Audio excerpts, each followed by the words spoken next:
Hello, everyone, and welcome back to the GDQ Hotfix Trans Day of Visibility Showcase. We are making some excellent progress, having seen some amazing Metroidvanias, but I want to let all of you know that when we're not celebrating trans rights and trans people and trans talent, there's a whole hotfix on this here channel, and we in fact just added 2 new shows in Out of the Box and Creature Corner. You can go to gamesdonequick.com/hotfix to check out this season's lineup and check out the schedule for an in-depth look at the runs coming up across the entire week. But here on the T-Dov Showcase, as we continue our Metroidvania morning, it would be remiss of us not to include at least one Metroid or one Vania, and this one is a particular banger. So without further ado, please welcome Lonely, running Castlevania Order of Ecclesia Shinoa Glitchless. Hey, what's up, everybody? I'm Lonely. You can also call me Brooke, because that's my name. Today I'm going to be doing one of probably my favorite speedrun category, honestly. Castlevania Order of Ecclesia Shinoa Glitchless. With me I got Kurabon, who's a really good speed and challenge runner of this game, if you want to introduce yourself. Yeah, hi, my name is Shu, or Sphere Kurabon, and I'm really honored to be commentating over this really fun run, and I hope Lonely gets to showcase how great it is. Yeah, so real quick, people always ask why I use 999 for the file name. Real simple, it's quick and easy to input, and it's a reference to one of my favorite games. So if we're all ready to go, I'm good on the countdown. Go for it. Alright, 3, 2, 1, go. Alright, so this is going to be Order of Ecclesia without any of the silly glitches. Last year, within the past year, a lot of glitches were found in this game that 50-minute run to about a 25-minute run. So this is going to be the run basically before all those glitches were found. Yeah, it's kind of seems like the legacy route, or like the very old route for this game that people used to run all the time. It makes use of a lot of just really solid movement tech and fast backdash canceling that we're going to see a lot, or right now even. Yep. So the first type of canceling is with the Rapier Glyph, the Confidore. You have to do it a little slowly because of the animation. It doesn't let you cancel as fast as some other glyphs I'll be using. But still is faster than walking. Yeah, so just like every single Castlevania game, backdashing is the fastest way to move because you gain a burst of speed going back, right? So we want to cancel the end lag of that with an attack, in this case the Rapier Glyph, and it allows us to move pretty fast through these starting sections, through these skeletons and everything.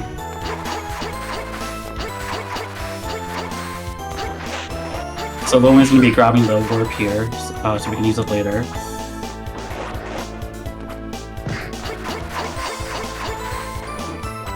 And trying to take a lot of damage from the zombies and everything around here to basically have iframes to dash through a lot of these enemies. Yeah, one really important thing about iframes is you get a lot more when you take damage in the air. So yeah, something you'll see me do, especially after I get this glyph, the Magnesius glyph, is I will take damage in the air and then try and go through as many enemies as possible. This is definitely like the most important glyph in the speedrun, mainly because it's the primary form of movement in this game, and one of the fastest movement of backdash canceling as well, and also for something really cool at the end that we're going to end up seeing. She's going to grab this hard max up here as just a safety net. It allows her to use a big, stronger attack that Shinoa has called Glyph Unions, and they allow Shinoa to do a lot of damage at once.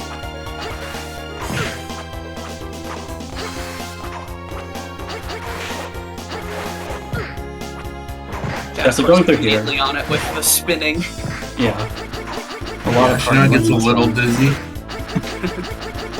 Yeah, this room is a really good example of like just how the movement is going to be. There's just a lot of backdashing and intentionally getting hit by zombies there, just to get the room a lot faster.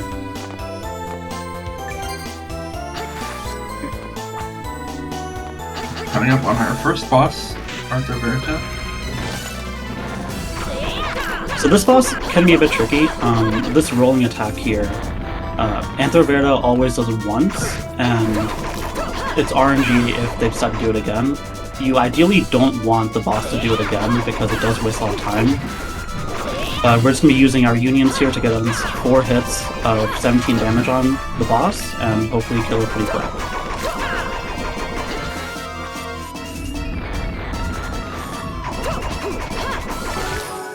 Nice. Not bad. Yep.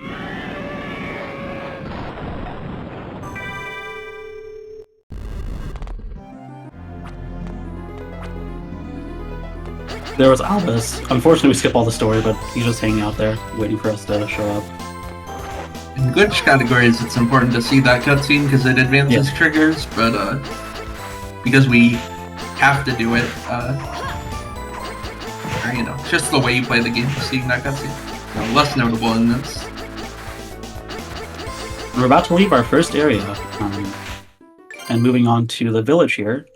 This is basically like the hub world of the central hub of the game. We're going to regenerate our hearts here for the unions later, and we're going to get our first villager.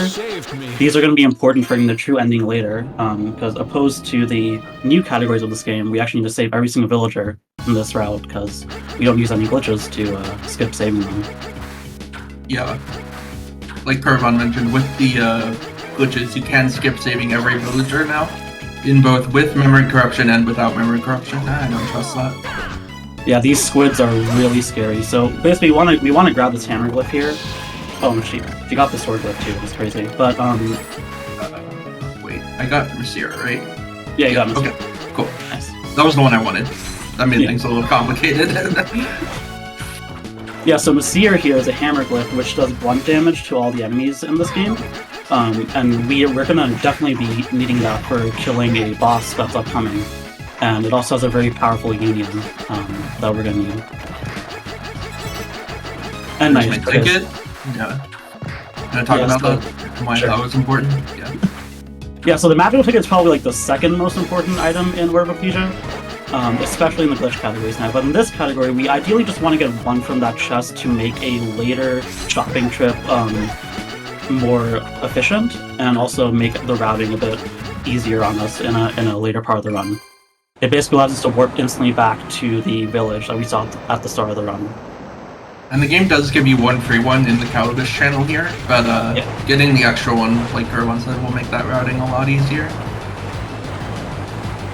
This is Calabash channel. We have a lot of mermen here, and it's basically like the pseudo water area of the game. Basically what Logan's going to do here is just kill these mermen so she can get through the area a lot quicker. And actually these mermen, they have a chance to drop a meat item, which if you get that, it just gives you a little bit more boost of health for the early game. And since health is pretty tight in the early game, it's actually really helpful to, you know, get as many as you can from these mermen if they drop it. Yep. Pretty rare though, so I wouldn't count on it.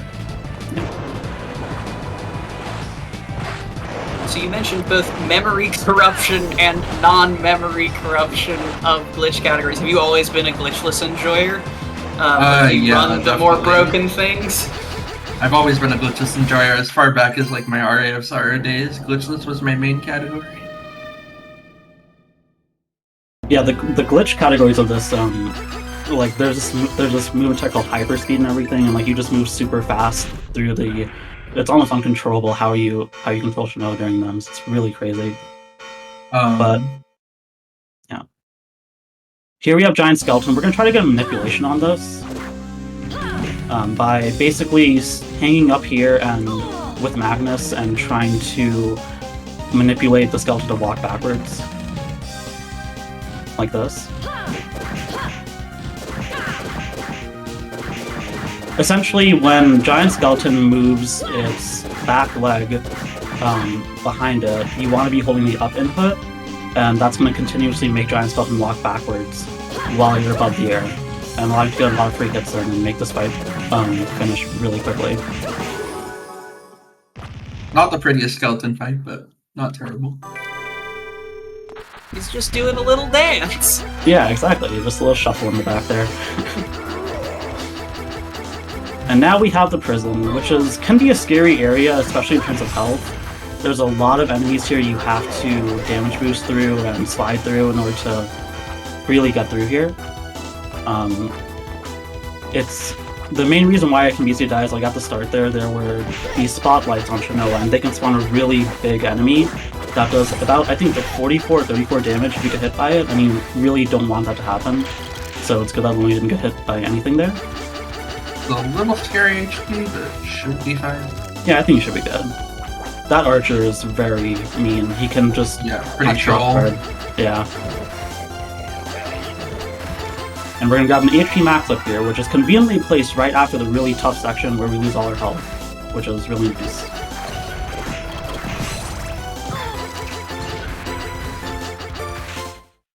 Alright. And we got our first Dominus piece here. You need the 3 Dominus pieces to seal away Dracula, but they also have their own use in the speedrun. Yeah, so basically those glyphs, they deal damage to Shinoa for a huge damage output, and we of course are going to take a lot of advantage of that throughout the run.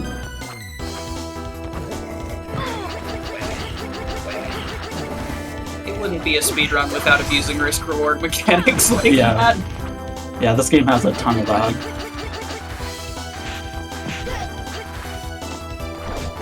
Oh, that's a mean spear guard. Gonna take a safety save here. There's an upcoming trick that's actually really hard to do sometimes.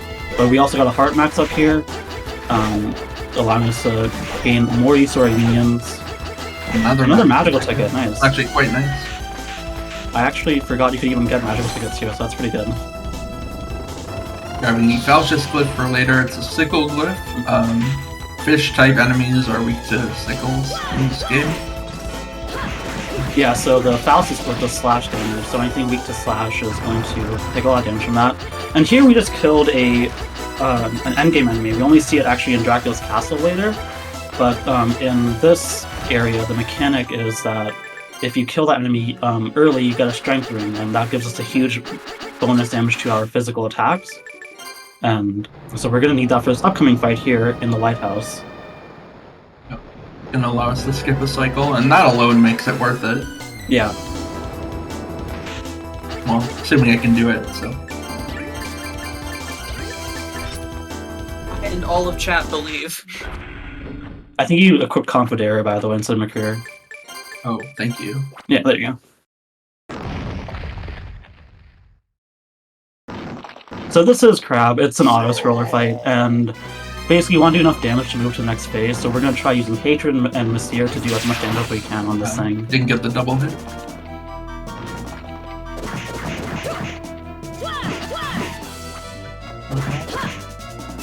So you can skip this claw attack if you do enough damage. Yeah, you have to get with the Dominus glyph 2 hits on it at the start, and then do about like 6 hits, then 2 unions, and that will equate to skipping the first phase. Pretty tight though. Only a few seconds, so not a huge Yeah, it's really tight. This is still pretty fast though. That is, of course, popping off for the crab. GDQ crabs everywhere. I have to say the runs today so far have not been terribly crab-friendly. Tunic didn't like them. We got one chasing us here. Oh, we're gonna do something really mean to this crab later. Yeah, things are not gonna end well if you're this crab.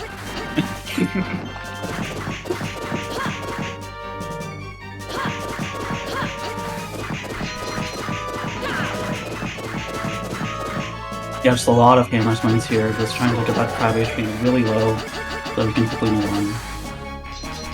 So something we haven't talked about is the stamina meter in this game. It's pretty different than other Castlevania games in that it works more like... It's your MP, but it works more like a stamina bar because it fills up very quickly, and almost every action, including swinging your sword or hammer, will deplete it.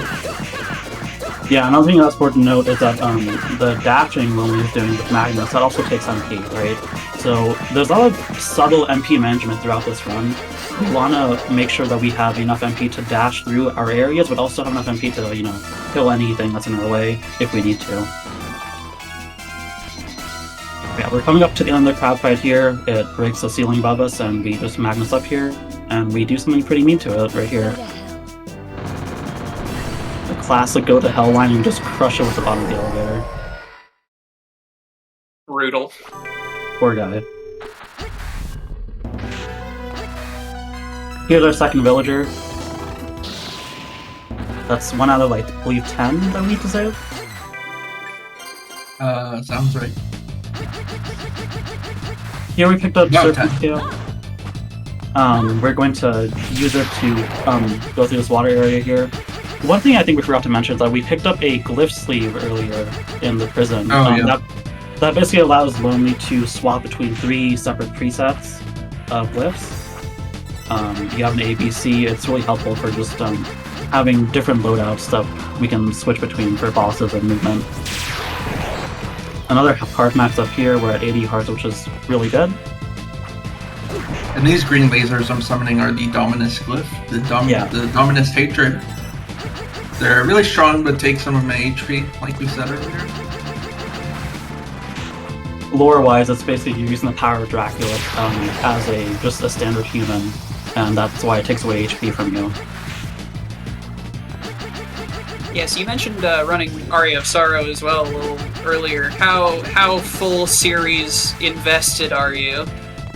Let's see, I've run basically all the Metroidvania ones at this point. I've run Symphony of the Night, Harmony of Dissonance, Aria of Sorrow, and all the DS ones, so Dawn of Sorrow, Portrait of Ruin, and this game.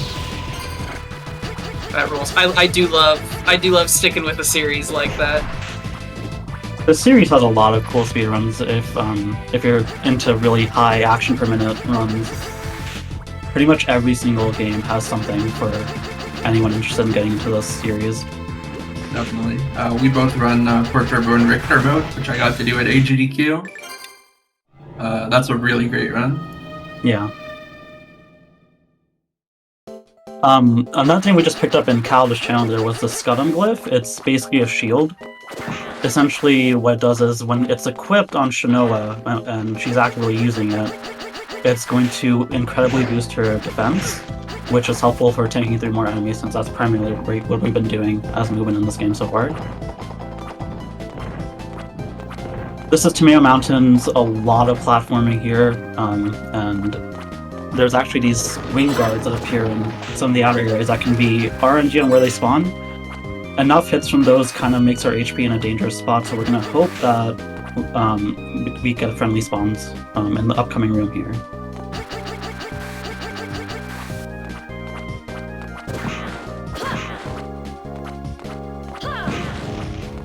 There's another showcase of that Mysterious Union there. It kills that Pro and that Rock Arm in a single hit, which is...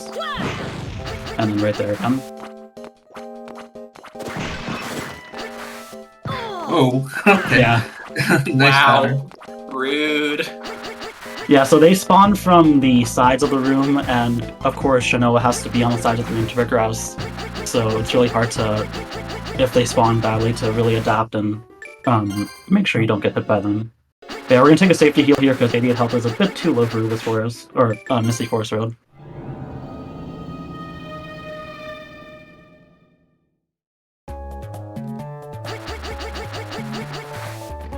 Little area text disappearing in blood. Just the aesthetic of this game. Yeah. On point.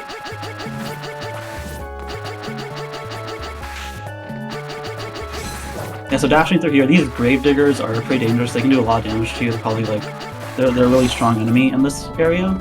But here we're going to get an upgrade to our Hammer Glyph, as if it wasn't already strong enough, and we're going to use that in the next area, which is where every single enemy is actually going to be weak to that glyph.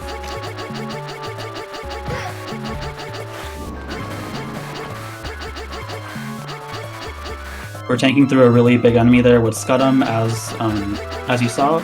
It actually increased our defense by quite a lot, allowing us to not take as much damage from that wall of enemy we just saw in that room. I'm gonna take another safety heal. Yeah. 106 I could. Actually, I'm gonna save you. Okay, yeah, that's fair. Yeah, this next area is really dangerous. A lot of things can go wrong here. Definitely one of the biggest early to mid-game and run killers in Glitchless.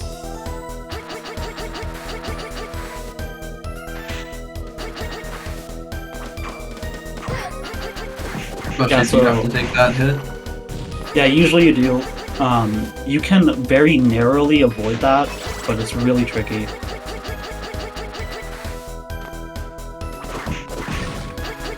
Here we're gonna kill some more skeletons. So this is called the Skeleton Cave. Basically, it's the home of the skeletons of this game, basically. Nice. And the hammer glyph that we got, skeletons in particular are weak to it. That's why it's really convenient that we got it right before entering this area, because we can just deal massive damage to a lot of the enemies in this room. Those T-Rexes there, they take forever to kill, so ideally you want a damage boost through them, but their movement patterns are so erratic that it's really difficult to sometimes get around them, but Lonely did perfectly here. Yeah, wow, that health is pretty marginal at the end there. Yeah, health gets really tight in this area. And now we have Maneater, another skeleton which is weak to the hammer glyph, and we're just going to be destroying it with unions and dauntless glyphs in a second here.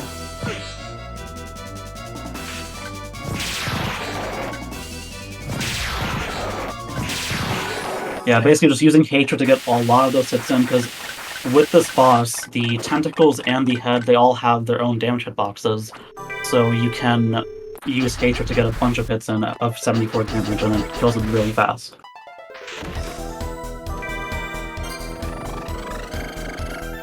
And So here's you Ordinary mentioned- Rock. You mentioned the type chart a couple of times throughout this, such as fish weak to sickle and skeleton weak to hammer. How like dense? How many different types of damage and enemy are we concerned with in this game? For this run, we primarily just have strike, slash, and we're gonna get some light and fire elements later. But there are a few in this game. We have ice for once, we have dark, we have pure light. We don't really see a lot of those in this run since we're mainly just using physical glyphs, but there are a decent amount of considerations here that we have to account for. And here I'm using the Squid and Glyph Union for the first time. Grants you a second and a half about a full invincibility. So I go through those spiders on boulders in this area. Yeah, it's really useful to just ignore so many things here and save our health from taking a huge depletion. So the reason I'm coming back here is I got the double jump at the end of... Yeah, I was going to mention that. The double jump at the end of Skeleton Cave, so now I have to go back and get some villagers that were double jump locked before. Yeah, in this game, an Ordinary Rock gives us the ability to double jump, which is a mistranslation from what I know, but it's still funny to think that just a regular rock is making Shinoa gain a second jump. I mean, it's not the worst pretext for a double jump in any video game ever, probably. Probably. Here we're picking up some money. It's going to be useful for a shopping trip we're about to make after we save this villager here.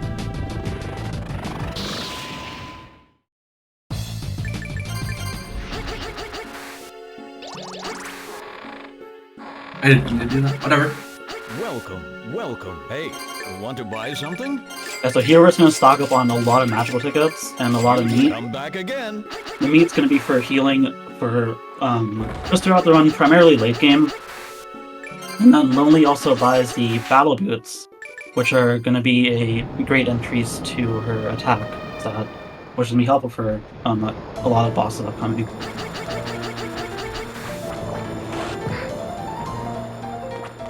So we're in Somnus Reef. This is the second water area.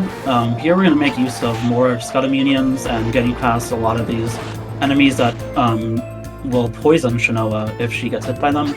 Poison is particularly bad in this game because it lowers all of your stats and your attack, primarily, which we On don't top of want. dealing incremental damage. Yeah, And And every also- health point matters in this game. yeah, for real. We really don't want to be getting hit at any point unnecessarily. There, she picked up the reinforced suit, which also gives us more attack. And we're going to save our next villager here.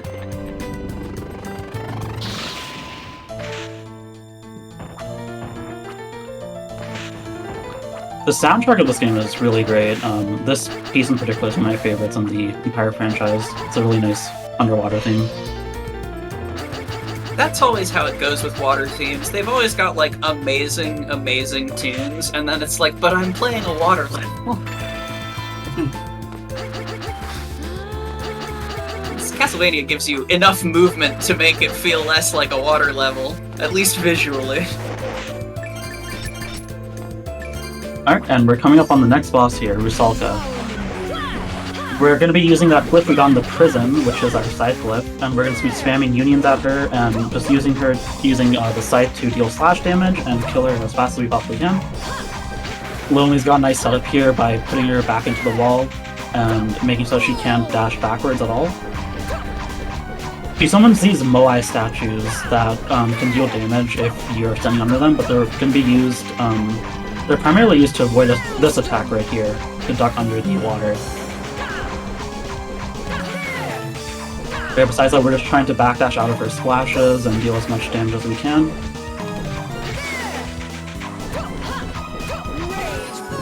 And that's it. Yeah, that's a good fight.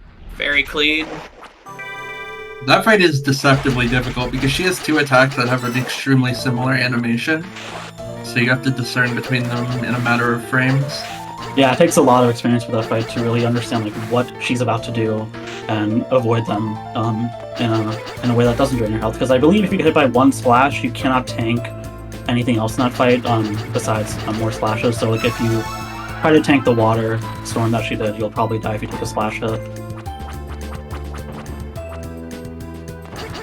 Are most of the boss fights in that game on that thin of a margin? Roughly. Yeah, usually you don't need to tank hits though, so you can afford to take 1 or 2 hits. Yeah. If you mess up. It's just that fight is the only one. Sorry. Yeah. Oh, sorry. Yeah, it's just with Rusalka, you want to tank the hits if you're going for like a world record run or like a PB run, because it just saves a lot more time than just hanging out under the pillar right there. But we're trying to be safe here.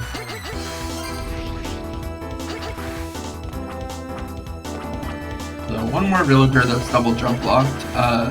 This guy is also blocking something very important, which is the tower ring. Probably the most important ring we're going to get, and well, debatable. One of the most important rings we're going to get in the run. What it does is yeah, definitely up there. What it does is it prevents you from taking knockbacks from weaker enemies. Yeah, so essentially, if we get hit, we're just not... Shinoa usually, without this ring, would get thrown back a bit. Here, with this ring equipped, we're just able to go through enemies without... assuming they don't do a lot of damage to us, because there are some enemies that, with the tower ring equipped, like, they do too much damage to where she still gets knocked back. For example, yeah, right there. Overall, though, we're just going to be able to just backdash through enemies and not worry about the damage except for our health, which again we have to be very mindful of, because this tower ring actually lowers our defense substantially and our attack. So it's like another trade-off type guy? Yeah, this run is all about trade-offs.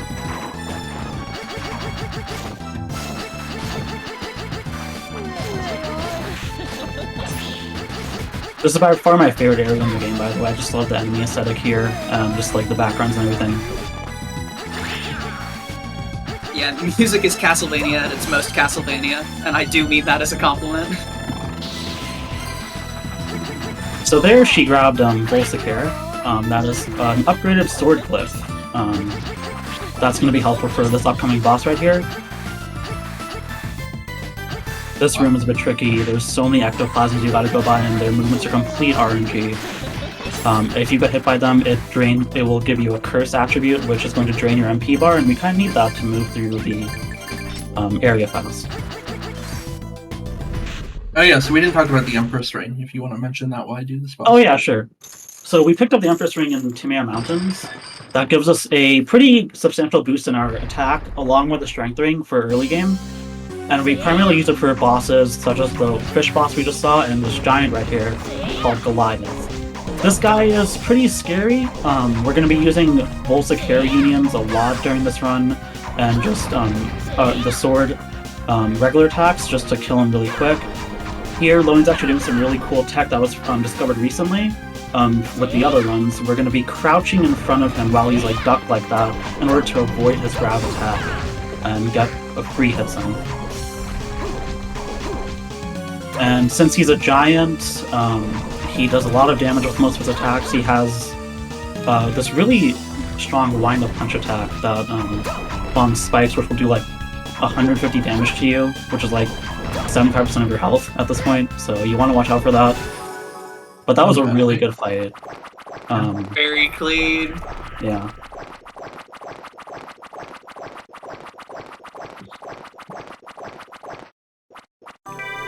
Cool.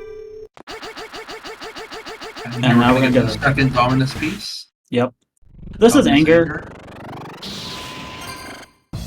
It's Dracula's meatball attack, if you're familiar. The classic fireball, a meatball, high damage attack. It's used less in the run than Hatred, I would say, but we're going to see some use of it in the upcoming bosses. Another mountainous area here, a lot of tight enemies we have to dodge. Enemy placements, I mean. If you remember from the start of the run... Oh, what? Okay, I've only done that boost like once ever, so probably shouldn't have done it here. That's the marathon energy, baby! Yeah, so that was the boss from the start, that giant skeleton that we saw. It's now a regular enemy. That's a common thing to do in Castlevania, is to place the starting boss as a regular enemy. Here though, we can go, since we have double jump, we were able to just dive kick through it, or down cruise through it. And here's our next villager. Just hiding behind the also last, I think? Yes, that's our last villager. So. Have unlocked the conditions for true ending. Yep. This room is kind of me and those ectoplasms again, complete RNG movement, and you have to scale that room vertically, so if you get hit there, they'll curse you, like I said before. It's actually not that big of a deal getting cursed there, though, because by the time you get up to the top of this room, you usually lose that debuff, and you can start Magnus canceling during this part again. But ideally, you don't want that to happen anyway. And then in this room, I'm going to refresh the room so the enemies don't attack me while I'm absorbing the glyph. And here I give Vol Hosta, which is only going to be used on one enemy, one boss. But it's very important for that boss. It's the Lance glyph, and that enemy is weak to, is it Pierce? So it all just does slash damage, and Albus is going to be weak to slash, yeah. So. Okay, slash.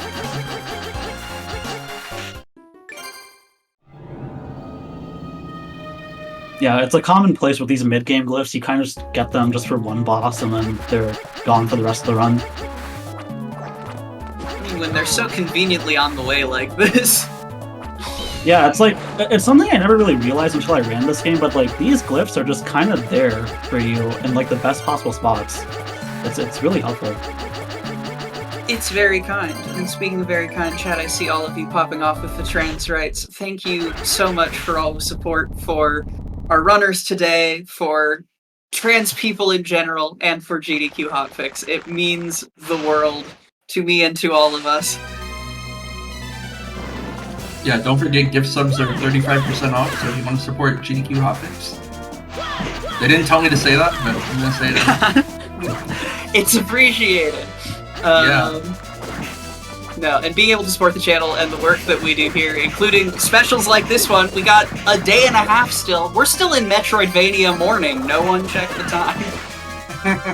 We got so much more trans excellence coming up. Yeah, so many cool ones on the schedule.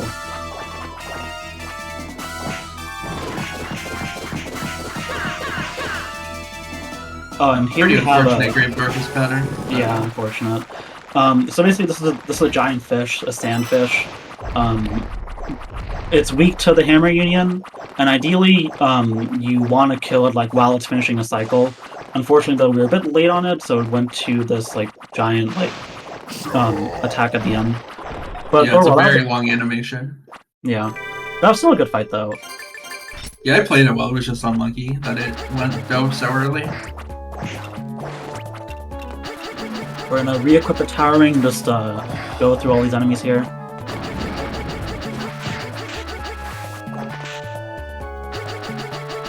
And here's the final glyph of Dominus, but Albus comes and steals it before we can take it. Yeah, I think is what happens. Yeah, he's basically like, I don't want you to have it or something, and he just goes away.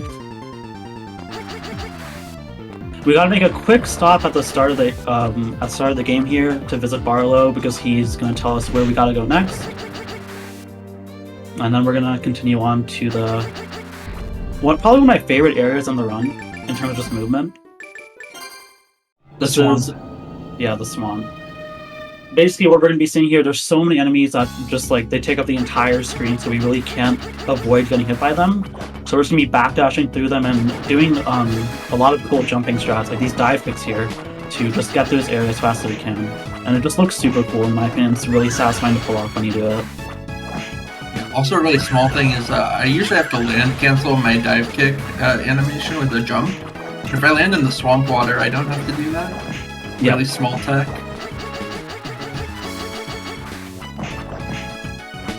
Here we got these Owl Knights. We're going to be basically hitting their pets to progress through. Pretty mean, but we kind of it's not just an anti-crab stance. Castlevania is just generally mean to the animal familiars. Well, really just owls and, you know, and crabs. But yeah. But these are my animals. Here's the final area of the early game, or the first half of the game, before we get to the castle. It can be a bit scary, because, especially since Lonely didn't take a safety heal. Oh yeah, that should be fine. Yeah, it should be fine though. Generally, like after the swamp, you're at low health here. But yeah, perfect. Here we're gonna be using Anger and Empress and the Spear Glyph to just kill the upcoming boss here pretty quick. Yeah, this fight, first off, has awesome music. Power's Assertion's a really great track. Yeah, this goes hard. So basically what we're doing is we're using the Hostile Union, which gives us a giant spear that does 3 hits of damage most of the time. You have to position it a bit weirdly too. Whoa! Did not mean to do that. Now this is scary. Pretty scary.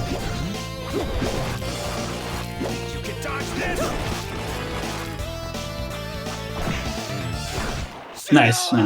Never any doubt. Yeah, he does a lot of damage, but he's easily manipulatable.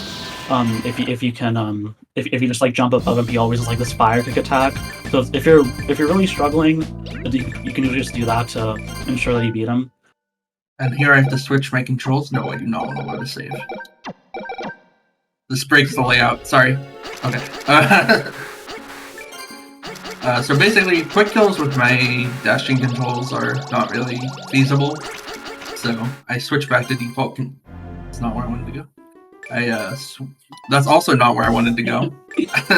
Oh my goodness. This map screen has surprisingly strange controls sometimes. It is so hard to control it. On DS, you can use the touchscreen, which you can here too, but it's a lot slower. Yeah, you gotta use your mouse here. It's honestly really better with the touchscreen. But what we picked up from Albus there was this clip called Dominus Agony. It gives us a huge increase in our attack stat, but it also drains our health really, really fast. So what we do there is we use Grando and a physical union, or a physical glyph, to do this giant ice sword that kills this guy in like 6 hits. And we're going to be seeing that for the entire run after this, just with a different glyph later. The downside of Agony is it does make a lot of these kills really tight and really scary, so it's going to be really easy to die in the second half of the run here. Yeah, this has been deathless so far, which is good, but I would say the castle section, second half, whatever you want to call it, is where the most deaths happen. Yeah, definitely the scariest part here.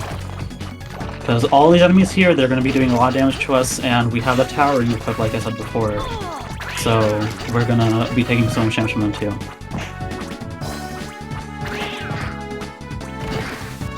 Last hard max up here. Or second. One more. Yeah. Gonna be taking another safety save here. Yeah, I would normally skip that one, but I took a lot of hits on the first turn.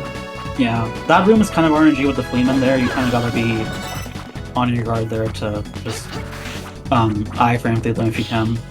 But it really depends on how they just want to behave. This room can be scary too. Those ghouls that are spawning in the bottom of the room, if you're not in the air, if you're like just dashing on the ground there, they can just spawn anywhere they really want, and they also poison Shinoa when they deal damage. So we really don't want that because poison sucks in this game.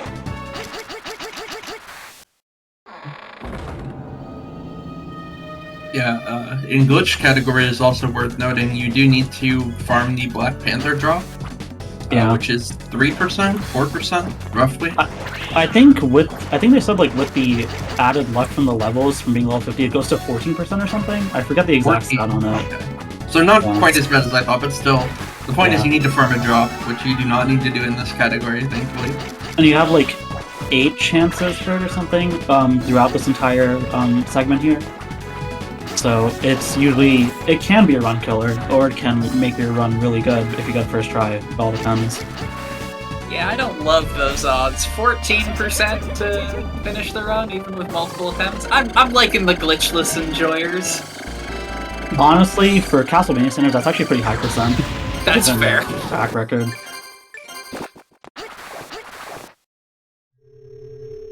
Here we just killed a boss in like 2 seconds because we made him get stuck in a wall. It's pretty mean of Shinoa, but we got this glyph that lets us go through walls now, and it's going to be useful for just general progression.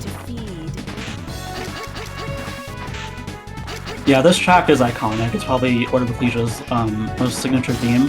It's called An Empty Tome, and it's probably one of the best tracks in the franchise.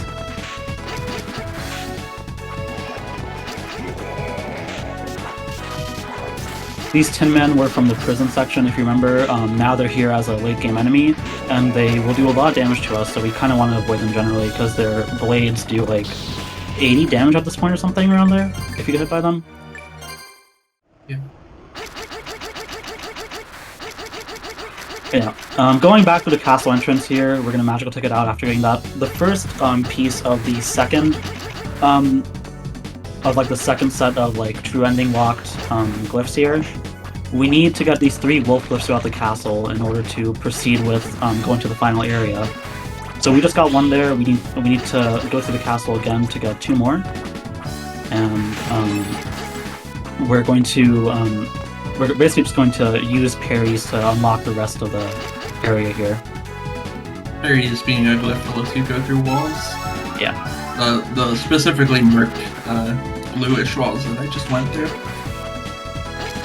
Another conveniently placed HP max up there, always after these really tough sections with so many enemies that will drain your health in seconds.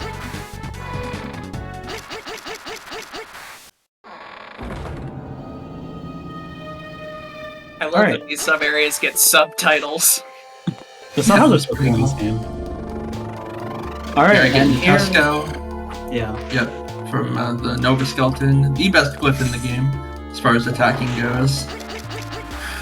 Has Basically, light elements, multi-hit, anything you could, not anything, but a lot of things you would want in a glyph. Along with the light element, actually, it has some fire element properties to it too, which adds to the damage, since all enemies in this game are also weak to fire. Yep. Yeah, it's just a giant laser that just Shinoa sends out, does constant damage. It's crazy, and we're going to be seeing it for the rest of the run, because it's that crucial. This area can be tricky. Those giant green enemies, they're called Gurkha Masters. They take up a lot of the vertical height of the room, so it's hard to go around them. I have to just damage boost through them. Here, Lonely's going to be taking a safety save for probably the hardest boss in the run by far. Yeah. even though we quick kill it, the quick kill is just so precise because as we established, Dominus Agony drains our health constantly, right? So there's a very tight window to actually get the finishing blow on this fight. Good luck, you got this. Thank you. I will take your shadow.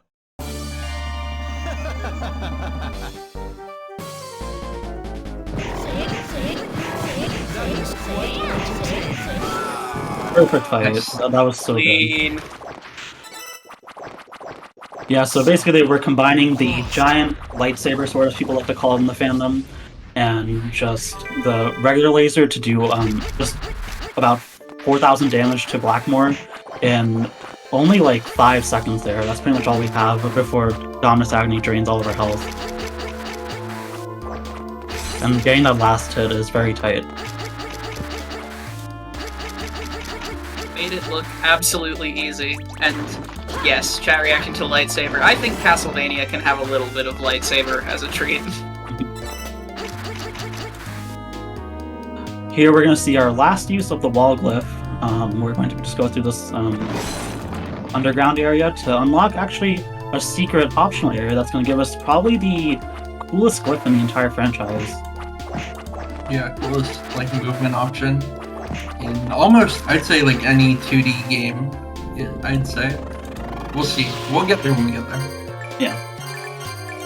For now, though, we just got this pretty basic glyph called Rapidus Vio. I mean, I say basic, but in terms of just movement.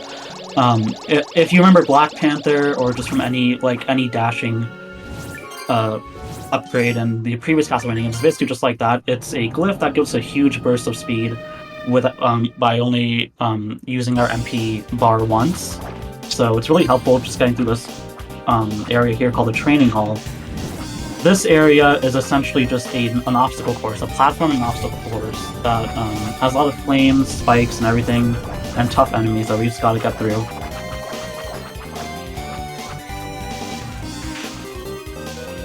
Those enemies down there, they're called double hammers. They can clip you through this. Yeah, and they will one-shot you. Yeah. So once again, using Magnus here, trying to go through these really difficult rooms here. Oh, that's unfortunate. Fine, it's fine. Yeah.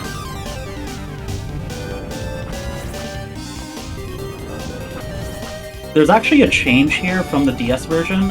In the original DS version, there's a glitch here that you can do where you re-enter the room, and it will despawn certain spikes that were on that fire pillar to the left. And the runners used to be able to stand on that in order to skip waiting on that platform there. They removed that in the Dom's collection for whatever reason, but so we have to. It's probably like an unintentional side effect of just how loading works. If I had to guess, because loads are a little faster on the Dominus collection. Yeah, I think also they did, because as far as I know, M2 rebuilt this entire game from scratch or something. That's what I heard for this port. So that's probably they probably forgot to just keep that in there, just remove it on their own. But here we go. We got Redire or Redire. This is probably the most technical and coolest movement tech in the entire franchise. Basically, what we're doing is we're throwing these gray blades out, and we are using Magnus to latch onto those blades and have it drag Shinoa through the air. And it is the fastest form of movement in this game, and we're going to be exploiting it to just blaze through this castle in the air and skip so many enemies, and just and sequence break a lot later at the end. We're using skipping that water puzzle. Yeah, right there. And oh, watch out! There you go. The tower ring here is actually very important, because if we didn't have tower ring, we'd be getting hit by all these enemies and getting knocked back out of the air.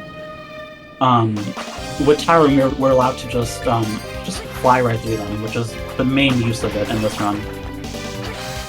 Yeah, this absolutely rules. It is so fun. Everyone is like, oh, this moves a little bit. Yeah, once you know how to use this properly, Ecclesia becomes probably like one of the most fun Castlevania games, like by far. Especially in a randomizer setting, like this is one of the coolest things you can possibly get.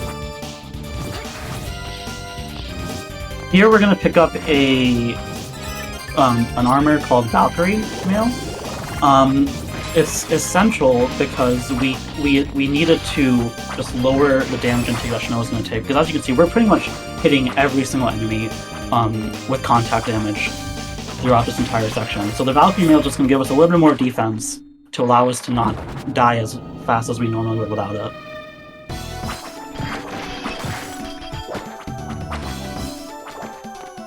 Here we're going to go through the mechanical tower. There's a lot of spikes here that we have to avoid with Ridire, and a lot of enemies that we just have to just go through the ceiling just to stay alive here.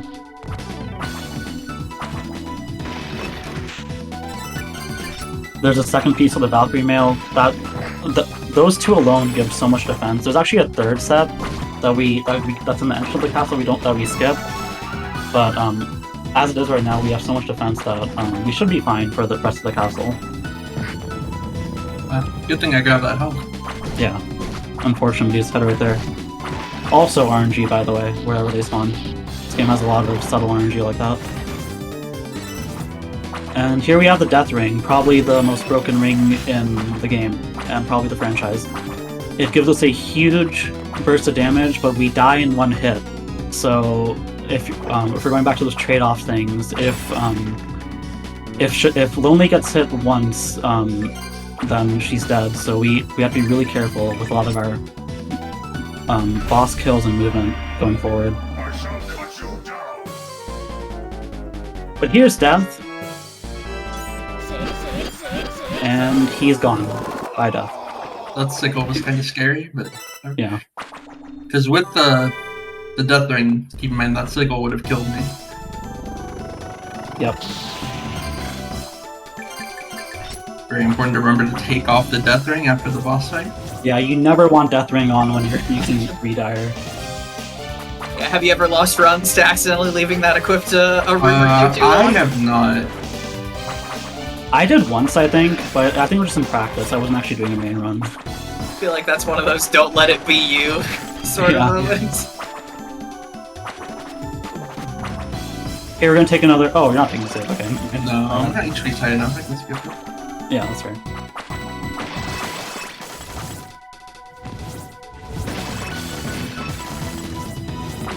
Yeah, killing Death with his own ring. It's pretty cool. So this is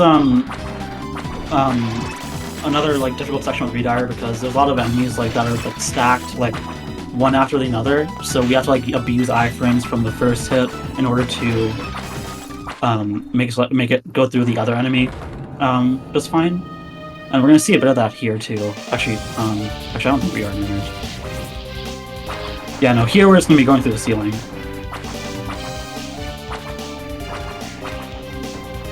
So that giant skeleton right there, a cool thing about him is that his hitbox is actually not active on his feet when he first aggro him. So you can actually just go through his feet without taking any damage with Redire. It's pretty useful. Alright, now we got Eligor. This is a really interesting Shadow of the Colossus type fight where you're supposed to hit the bottom and make him fall down so you can get to the top part, but with Ridire, I think we can do something pretty cool. Oh. It's fine. Yeah, basically we want to wait for the sword to come through, and yeah, we're on the back of him now. We're gonna do another blade here. Oh, that's unfortunate. Oh, caught by the very end. It's really tricky to get up there because his hitboxes are so just weird, and like sometimes you just get hit by like nothing when you think you're fine. Yeah, this boss has very silly hitboxes. So much so that you can just phase through his leg with a certain union and Rapid Desfio that we saw earlier. But there we go, she did perfectly there. We're gonna use Death Ring, Nightsco Union, and just kill him in seconds there. And normally you would have to go around to his back, wait for him to like fall down and go on his back and everything. We just fly up there and kill him in seconds. It's a really cool way to kill him in the speedrun. Yeah, that looked like what, 3 hits? Or yeah. You can do it in like 3.5, but yeah. And we got our final wolf glyph here. And now we're going to head to the end of the game. So now that we have every single wolf glyph here, we can unlock a gate we're going to see in a second here. But for now, we just have to go back through Death Tower here with all these Magnus pins just to get to the final area. Health is looking really good here. Yep. I also have a lot of resources. I have the super tasty meat, and I'm gonna pick up the ice beam. Yep.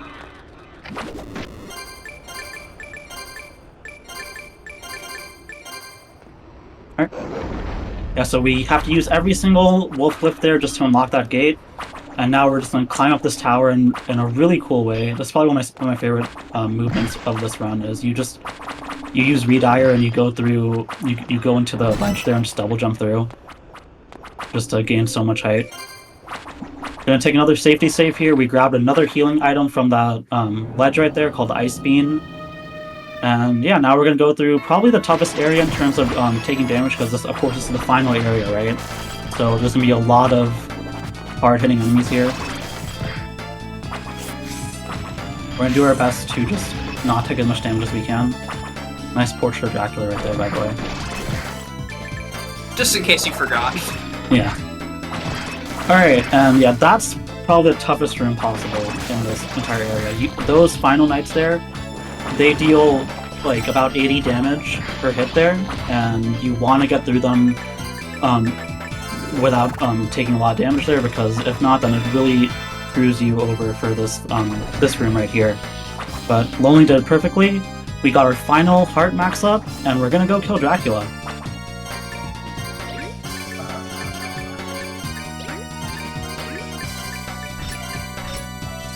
I also picked up something called the Judgment Ring, which increases the power of uplifting hits. Get ready on time, by the way. And time. And time. Nice. Wow. Cool. Yeah, so we used the Judgment Ring and the Death Ring there to do 1,000 damage with Agony to Dracula, killing him in about 8 hits there. And then we just use Dominus to finish him off, and it's the quickest final fight in the series, pretty much. Never stood a chance. GG. I was not familiar with Ecclesia before seeing like the submission to this showcase. This is a sick game, adding to a long list of games I need to pick up at some point. And you should too, chat. But for right now, it is Trans Day of Visibility, so both of you tell the people who you are and where we can find you, and if you got any shout-outs to give. Yeah, I'll go first. Sure. I'm Lonely with 3 Lonely SR on Twitch with 3 underscores. I run a lot of Castlevania games and also RPGs. Thanks for the GGs, first off, everyone, by the way. I run a lot of Castlevania and RPGs. I am going to be doing this run in person at Midwest Speed Fest in a few weeks, so shout out to Midwest Speed Fest. And yeah, you can follow me on Blue Sky Lonely SR with no underscores. I post about a lot of silly things that happen in my life. Mm-hmm. And yeah, Kurban, take it away. Yeah, so I'm Shure Spear Kurban. I have a YouTube channel where I also upload some Castlevania speedruns and challenge runs. You can also follow me on Blue Sky under the same name. And yeah, great run, Lonely. The time was really good on that too. Yeah, it was like a 55, low 55. Yeah, 50. Cool. Yeah, like 55OX on our end on the RTA. Cool. Be sure to stick around for Time Spinner. If you like this game, you'll probably like that one too. Very similar game. Yeah, Time Spinner's a great game. Yeah. Thanks for doing this commentary, Kurban. You did really good. Thank you. And thanks for having me for the Trans Day of Visibility. Trans rights. Yep, trans rights. Trans rights. Thank you both so much for that fantastic Castlevania-ing. We are, at long last, we are approaching. I can see the end in sight of our Metroidvania morning TM. We are going to take a quick break. So get some water, stretch, pet a small animal near you if that is an option available to you. And when we come back, there's going to be some Time Spinner. See you soon.